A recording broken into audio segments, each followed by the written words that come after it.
Inc., the business of Shaquille O'Neal. And so I just recently interviewed him, and I actually asked him about Caitlin Clark, and he had an interesting take on it, which he said the tension in the league right now is not racially motivated tension, it's not political tension, it's a rite of passage that she is going to be the face of the league, but the existing veteran players are not going to let her until she basically goes through this on the court hazing ritual. And the biggest surprise was never that the game became physical. The real controversy exploded after the whistle. One violent collision between Sophie Cunningham and DJ Carrington suddenly had people debating the WNBA-like evidence was being presented in court. Shaquille O'Neal entered the conversation. Caitlin Clark somehow became part of the wider debate, and the entire situation quickly grew beyond one possession. But that is where things become complicated. Was this simply a hard basketball play in a heated game, or did the officials make a ruling that could reshape the way people view physicality across the league? Because once the aftermath began unfolding, it became obvious why so many fans started questioning what they had just watched. Take a walk with me, take a walk with me, take a walk with me. There is craziness going on in the WNBA. DJonai Carrington tweeted out white privilege from the locker room of a game that she was playing in. Get this, she fouled Sophie Cunningham hard. Sophie Cunningham, obviously a white person, fouls her hard. Flagrant 2, gets ejected, goes to the locker room and tweets out white privilege in the middle of the game. Now here's the kicker to me. A flagrant 2 has to be contact that can lead to an injury that looks excessive. DJonai, it was about as excessive as possible. If there was any evidence of there being white privilege, this was not it. What the hell do y'all think? The matchup had already become increasingly physical, but DJ Carrington pushed the intensity into an entirely different territory. Sophie Cunningham was moving through the action when Carrington collided with her in a way that immediately grabbed the attention of almost everyone inside the arena. The impact was sudden, forceful, and impossible to ignore, turning an already tense game into something much more serious within seconds. Nobody's going to go walking in for a layup, and so I don't oppose the hard foul, but I also don't think that she intentionally went for the net. Stephanie White, we shouldn't be surprised. This is somebody who has come out and admitted publicly that she's uneducated on the difference between male and female. She's uneducated on. So are we really surprised that this is Stephanie White's thought process here? I've been saying Stephanie needs to be fired for over a year. The reason she never defends Caitlin is because she agrees with the rough play. In fact, she taught DJonai and AT how to play this way. She was there. For a large number of viewers studying the replay, the contact appeared much more severe than a routine basketball collision. The way Cunningham was struck around the upper portion of her body made the sequence look especially alarming from several angles. Yet somehow the actual hit was only the first layer of the controversy. While people expected Cunningham's teammates and coaching staff to react immediately and visibly to what had happened, another question began spreading almost as quickly as the replay itself, and attention started shifting toward the response from the Indiana Fever bench. The crew felt that Caitlin put a little extra sauce on the forearm when she ran into that official. Did the league get this right, rescinding the technical foul? Can we see it again? Team crew in the control room, can I see it again? Because you all watched this in real time. Yeah. You all watched this happen in real time. I was surprised that a technical foul was called. Because for that action being minimal, like a brush, this is what should have happened and the right thing happened. What? Like, what is all I'm saying is I have flashbacks to college when my teammate bumped into a coach like this and it was a problem. Where your teammate did what? Bumped into one of our coaches this way and it was a problem. But I think when we analyze it, if Caitlin didn't say anything, it is marginal. I think rescinding it was fine. But I do understand in the moment how we got here. Stephanie White did not exactly charge onto the floor or deliver the kind of dramatic reaction some fans expected after seeing Cunningham go down. That lack of an explosive response immediately created another branch of the controversy. Within moments, people were no longer discussing only what Carrington had done during the play. They were also questioning how Cunningham's own team responded afterward, whether enough support had been shown, and what the reaction from the sideline suggested about how seriously the incident was being treated. I told you Sophie Cunningham was going to be the next target. I've been telling you guys for weeks. Sophie would take the role of Caitlin Clark as public enemy number 1 in the WNBA dump. And yesterday was the first attack. You know, I wasn't able to predict this because I'm some brilliant scholar or philosopher. This prediction was not delivered to me in a dream or a vision that came from the dearly departed Miss Cleo. Carrington's response made the entire situation even harder to ignore. Rather than appearing like a player who believed she had committed an unmistakable flagrant foul, Carrington seemed to view the sequence very differently. Her comments after the incident only intensified the argument because the way she described the contact led some fans to wonder whether she sincerely considered it normal physical basketball. That changed the discussion completely. People were no longer arguing over a single foul call. They were questioning intent, responsibility, officiating standards, and whether some players receive different treatment when emotions inside a WNBA game suddenly explode. Then came the ejection, and from that point the tension rose even further. Cunningham had absorbed the collision and gone down hard, but she quickly got back to her feet and moved in Carrington's direction before teammates and Fever security intervened to keep the situation from escalating. Carrington eventually headed toward the tunnel, while the reaction from the crowd grew louder, turning the sequence into one of the defining moments of the night. DJonai didn't make this play successfully, right? Trying to get a block over the top. It was a very hard foul. DJonai has made this play successfully so many times throughout her career. No matter what team she has played on, we have seen DJonai make transition blocks. Right. So to me, I understand it was called a flagrant 2. I wouldn't have been mad if it was called a flagrant 1 because I do think she was making a basketball play. It was just a hard... Yet the most combustible development did not actually occur on the court. It happened online. Only a short time after the ejection, Carrington posted the phrase white privilege while tagging the Indiana Fever.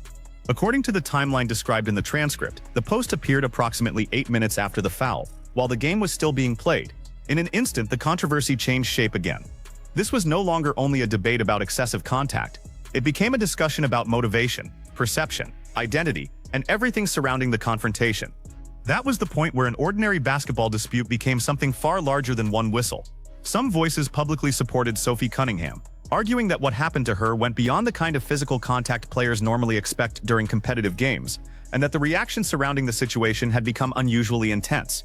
Others defended DJ Carrington, saying that tough defense has always been part of professional basketball, and that players reacting emotionally after being ejected is hardly unprecedented.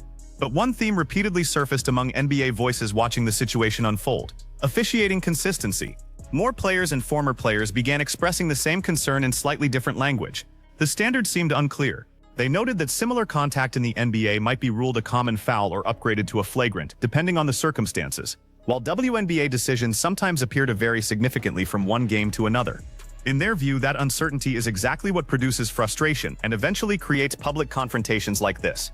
The DJonai Carrington's foul was upgraded to a flagrant 2 on Sophie Cunningham. She was ultimately ejected from the game against the Indiana Fever. Then she takes her to the locker room, and the first thing she does is run to Twitter and say, white privilege. Where's the white privilege in this? So I'm watching the game, Sophie Cunningham going on a fast break. And again, DJonai Carrington, you're not going for the ball. You literally went straight for her cranium. So I don't know why you see her screaming white privilege after that. Don't deflect from the malicious, the blatant, and overly aggressive foul that you just created. That again, if the WNBA does not suspend you for multiple games, they're gonna protest. Some NBA veterans pushed the argument even further, suggesting that players such as Cunningham and Carrington are being placed in an almost impossible position where intense physical defense is encouraged, until, without a clearly understood boundary, that same aggression suddenly results in major punishment. That opinion spread rapidly, particularly among people who have watched the WNBA gain far greater visibility during the past 2 seasons.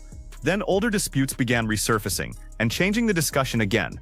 One of the more surprising examples brought back into circulation involved Caitlin Clark and a suspension that fans and commentators referenced while discussing what they see as a larger pattern of confusion surrounding officiating. According to the version of events circulating within the transcript's discussion, Clark had been suspended after an incident in which she allegedly pushed a referee during an emotional moment in a game. Reactions to that punishment were sharply divided. Critics argued that physical contact with an official represents a boundary that cannot be crossed regardless of frustration or circumstances. But once the Carrington-Cunningham confrontation occurred, those previous arguments immediately returned. NBA players who were already questioning fairness and consistency began using older incidents as comparisons. That is how the league reaches a point where almost every hard foul becomes a wider argument about whether everyone is being treated equally. Cunningham supporters say she was competing physically and then became the target of a moment that escalated far beyond a normal possession. Carrington's defenders say she reacted emotionally to both the physicality of the game and the hostile atmosphere around her. and that her social media message reflected frustration rather than some deliberate plan to inflame the controversy. The reason I saw this coming is because I have been seeing this same thing in this toxic turd of a league for years. As I am watching the reactions on social media yesterday of DJonai Carrington assaulting Sophie Cunningham, and that's what this was, assault. This was not incidental contact in the rhythm of a basketball game, mainly because the WNBA is not a basketball league. What you saw yesterday, that was intentional assault. And like I said, the involvement of NBA voices changed the temperature once again, because opinions carry different weight when they come from players who have spent years competing through playoff-level physicality. When experienced professionals begin saying the standard does not appear consistent, people pay attention. Some specifically argued that the WNBA is currently experiencing a period of enormous transition, with rapidly increasing popularity and the attention surrounding stars such as Caitlin Clark magnifying every decision officials make. Their argument is that weaknesses in the officiating system may have existed for years, but the league simply never operated under this level of national scrutiny before. That increased spotlight is now exposing every questionable call, every inconsistent ruling, and every emotional reaction. This helps explain why outrage surrounding these situations is no longer limited to one team's supporters. Players, commentators, former professionals, and fans from several different corners of basketball are participating in the conversation. Cunningham has become central to the newest controversy because she was directly involved in the latest flashpoint. What happens next matters, because the league is no longer dealing with something contained inside one arena. The officials issued their decision during the game, but once social media became part of the story, the WNBA was facing competing arguments about intention, fairness, identity, discipline, and accountability. Those questions become much more difficult to manage once millions of viewers have watched the same replay and already decided what they believe happened. The Indiana Fever games, like, I don't know if I love them or I hate them at times. It's like, if you like anything about reality TV, then the WNBA is, and sports, then the WNBA is for you. Sometimes it gets to be way too much. And this season, I gotta say, I've gotten to that place multiple times. But this game, like, I mean, love it or hate it, you can't say that you could have taken your eyes off of it for any second. The Indiana Fever came in against the Chicago Sky, playing on their home turf. And listen, the Chicago Sky have been a very bad team, but have also taken teams to the wire, like the Minnesota Lynx, nearly beating them very recently. That brings the league to perhaps its most serious problem. Because genuine consistency cannot mean simply reacting the same way after controversy erupts. It requires creating a standard that players, coaches, officials, and fans can understand before the next controversial collision ever occurs. If a certain form of contact is serious enough to cause an ejection, players should clearly understand the reason. And when nearly identical contact produces a different ruling in another game, the league needs to explain what made those circumstances different, instead of allowing the public to invent its own explanations. Timing makes this challenge even greater, because the modern WNBA exists in an environment where nearly every significant officiating decision can become national content instantly. A referee is no longer making a call that remains inside one building for the rest of the evening. That decision can become the subject of a nationwide argument while the game is still being played and before the players involved have even entered the locker room. That is exactly why the league cannot afford to treat moments like this as isolated controversies that disappear when the schedule moves forward. If players and supporters begin believing there is an ongoing pattern of inconsistent enforcement, every future decision will be interpreted through that belief. Even a referee making the correct call can still be attacked because fans remember a different ruling from several weeks, months, or even years earlier. Once trust reaches that point, rebuilding confidence becomes considerably harder than losing it in the first place. Speaking of the WNBA, there's a video of Shaq going around talking about the WNBA. He goes, I have a way to make it equal. The WNBA, they have all the pieces to have a really good league. They have shooters, they have ball handlers, they have finesse. There's no. We just lower the rim so y'all can like we put butts in the seat. No. I don't think that's the problem. That's what Shaq said. He's thinking basketball, he's not thinking why people want to watch shit. Yeah. You're a jiu-jitsu guy, right? Yeah. The good thing is women's jiu-jitsu, it's actually popping, but like let's say it wasn't. From a jiu-jitsu lens, you'd probably be like, oh yeah, if there's fucking more arm breaks, people are gonna watch it more. The controversy also reveals how difficult it can be to separate competitive aggression from personal responsibility. Professional players are supposed to defend intensely, protect teammates, contest shots, fight through screens, and compete for every possession. At the same time, they are responsible for recognizing the moment when legitimate physical basketball crosses into unacceptable contact.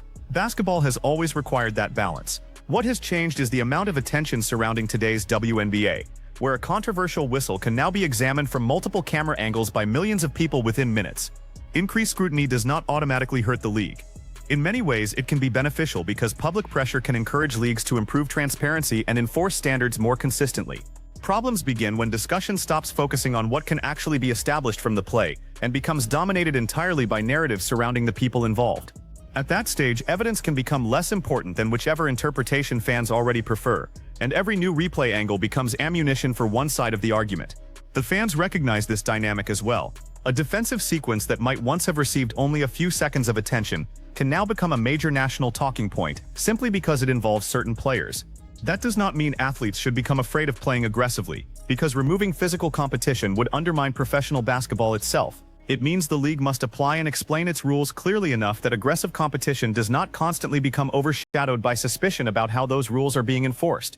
Yeah, it was, I mean, I can't even say again because Caitlin finally pulled some rank around here, right? Caitlin, I wouldn't even say Caitlin Clark really pulled rank. I feel like her influence and her power alone dictated this action without her even having to lift a finger. I mean, getting suspended for literally being pushed into a referee might be the worst technical foul I've ever seen, and it's up there with Tim Duncan's technical foul. It's up there with it.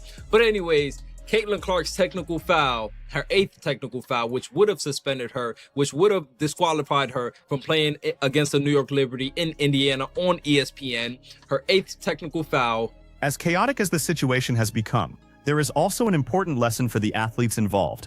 Social media allows players to communicate directly with enormous audiences in a way previous generations never could. But that access comes with real consequences. Something posted during an emotionally charged moment can instantly become part of the event itself. A message that feels temporary to the athlete writing it can remain visible, copied, discussed, and debated long after the emotions from the game have faded.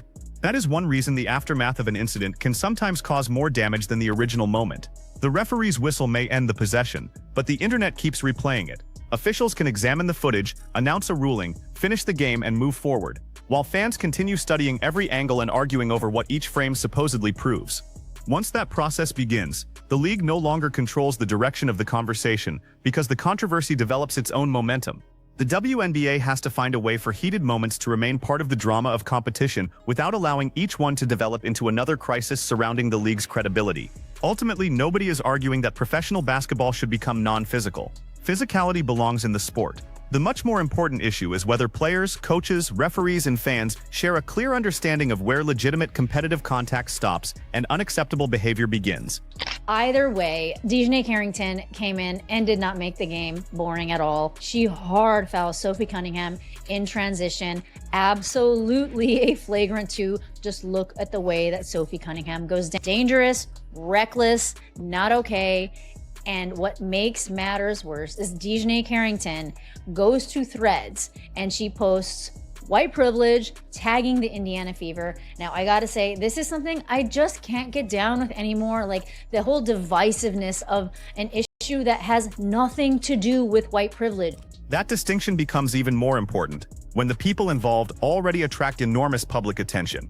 Caitlin Clark's presence has dramatically increased the spotlight surrounding the Indiana Fever, while DJonai Carrington and Sophie Cunningham have each become highly recognizable personalities within the league as well. Any confrontation involving players with that level of visibility has the potential to become far bigger than the actual possession in which it occurred. That is why this controversy is unlikely to be remembered only as a flagrant 2 foul during an Indiana victory. It will likely be remembered as another moment that forced the WNBA to confront a larger question about consistency, perception, and how its rules are applied under intense scrutiny.